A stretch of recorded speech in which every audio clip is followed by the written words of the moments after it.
तो और भाई लोग कैसे हो आप सब लोग मेरे यार। तो इस एपिसोड की शुरुआत उसके बाद से होता है जहाँ से कि पिछले एपिसोड खत्म हुआ था। पिछले एपिसोड में हम सभी लोगों ने देखा था कि किनले ने रॉयल फैमिली में शामिल होने की उस ऑफर को रिजेक्ट कर दिया था। तो अब हमें इस एपिसोड की शुरुआत में दिखाया जाता है मिस मू के दादाजी उस स्क्रोल को अपने पास वापस रखते हुए बोलता है, मैं समझ गया, ऐसा लगता है कि मिस्टर किन नहीं चाहता है कि किन फैमिली इसमें शामिल हो ताकि वो सिंहासन के वजह से होने वाले जंग से बच सके। क्योंकि तुमने अपना मन बना लिया है इसीलिए मैं तुम पर दबाव नहीं डालूंगा, लेकिन अगर कभी तुम्हारा मन बदल जाए तो फिर मुझे एक लेटर लिख देना। किनले बोलता है, आपका बहुत बहुत शुक्रिया एल्डर। मिस मू के दादाजी बोलता है, वैसे एक और बात है, यूरन ने मुझे तुम्हें ये लेटर देने के लिए कहा। ये बोलकर वो किनले को एक लेटर दे देता है और किनले उसे लेते हुए बोलता है, क्या मिस मू, क्या वो मुझसे मिलना चाहती है? मिस मू के दादाजी हंसते हुए बोलता है, भले ही तुम एक ग्रेट मास्टर हो लेकिन इस लड़की के फीलिंग को जानना अभी बाकी है। मैं तुम्हें काफी समय तक परेशान कर रहा हूँ इसलिए मैं और ज्यादा देर तक नहीं रुकूंगा, अलविदा। ये बोलकर मिस मू के दादाजी यहाँ से चला जाता है। जिसके बाद किनले अपने मन में बोलता है, आखिरकार सिचुएशन क्या है? मू यूरन ने मुझसे मिलने के लिए कहा, शायद से ये मेरे पहचान के बारे में होना चाहिए, लेकिन आखिरकार मैं उसे क्या बताऊं? और तभी वहाँ पर किनले के पिताजी आकर दरवाजा खटखटाते हुए बोलता है, लिटिल ले, ये मैं हूँ, तुम्हारे पिताजी, क्या तुम मौजूद हो?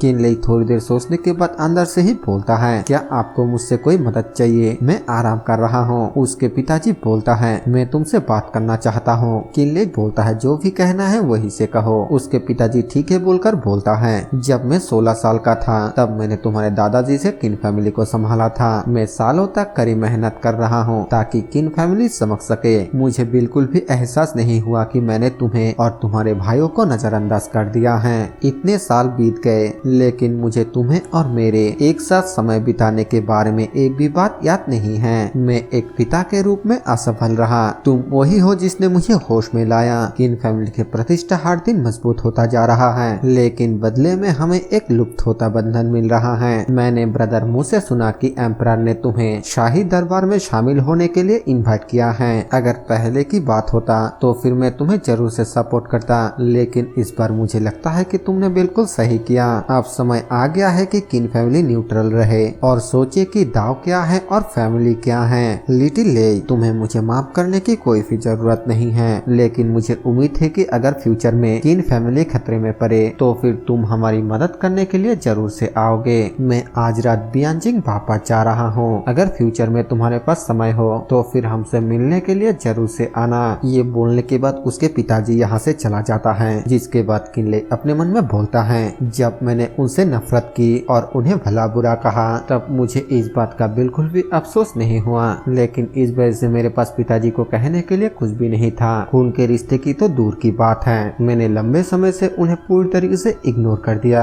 लेकिन आखिरकार इसके लिए अब मुझे अफसोस क्यों हो रहा है? क्या वो अब भी मेरे दिल में है? ये बोलते हुए किनले के आंखों से आंसू भी निकलने लगता है और हमें बताया जाता है कि किनले रात भर उसी जगह का पुतले की तरह खड़ा था जब तक उसके कानों में एक आवाज नहीं गया। वो बिल्कुल भी नहीं हिला। दरअसल वहाँ पर मिस मू आई थी। वो किनले को बोलती है, मैंने तुम्हें मू रेसिडेंट में मिलने के लिए कहा था लेकिन आखिरकार तुम क्यों नहीं आए? तुम्हें क्या हुआ? किनले बोलता है, मिस मू, ये बस थोड़ा सा फैमिली इशू है, बस इतना ही। वैसे मैं आपके लिए क्या कर सकता हूँ मिस मू? मिस मू बोलती है, मैं यहाँ पर तुम्हें ये बताने के लिए आया हूँ कि 6 महीने में मैं झाओ किंगडम को छोड़ दूंगी और दाव के तलाश में निकल जाऊंगी और उस वक्त जो हुआ था उसके बारे में मैं कुछ कहना चाहती हूँ। और फिर शर्माते हुए बोलती है, दरअसल ये एंगेजमेंट की वजह से नहीं था कि मेरी नजर तुम पर पड़ी, ऐसा इसलिए था क्योंकि मैंने सोचा था तुम एक उभरती हुई टैलेंट हो और तुमसे शादी करना किसी और से शादी करने से ज्यादा विश्वसनीय होगा। जो सुनकर किनले हैरानी के साथ बोलता है, तुम, क्या तुमने सचमुच यही सोचा था?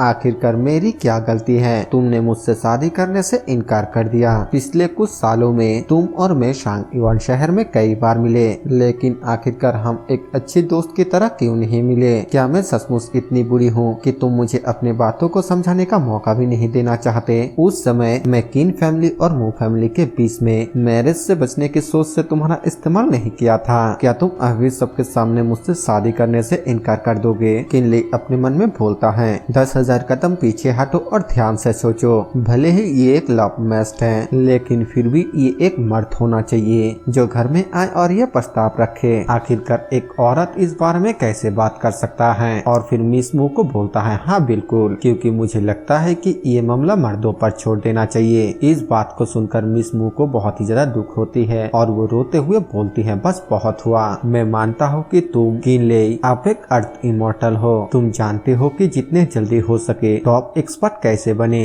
लेकिन क्या तुम मेरे दिल के बात समझते हो? किनले बोलता है मिस मू मेरा वो कहने का मतलब नहीं था, मैं तो ये कह रहा हूँ कि। और तभी मिस मू बोलती है मैं और कुछ भी नहीं सुनना चाहती हूँ। फ्यूचर में तुम्हारा और मेरा रास्ता अलग होगा। मैं और दोबारा कभी तुमसे नहीं मिलूंगी। और तभी हमें एक दूसरी जगह पे एक जोरदार एनर्जी बीम को आसमान की तरफ जाता हुआ दिखाया जाता है, जिसे देखकर वो दोनों ही बहुत ही ज्यादा हैरान हो जाता है। किनले बोलता है आखिरकार ये क्या हुआ? ये वाइब्रेशन ये तो बहुत ही दूर से आया। और तभी वहाँ पर एक बंदा भागते हुए आने लगता है और बोलने लगता है मास्टर मास्टर बहुत ही बुरा हुआ। किन फैमिली जब बियांजिंग वापस जा रहे थे तब रास्ते में कोई घात लगा कर था और अचानक उनके ऊपर हमला हो गया, जिस वजह से उनको भारी नुकसान उठाना पड़ा। जो सुनते ही किनले और मिस मू बहुत ही ज्यादा हैरान होते हुए बोलता है क्या? मिस मू आगे आते हुए उस बंदे से पूछती है क्या पैट्रियस किन और बाकी लोगों ने दिन के टाइम शांगियान शहर को नहीं छोड़ा? वो बंदा बोलता है मुझे कुछ समय पहले मू फैमिली से एक लेटर मिला जिससे पता चला कि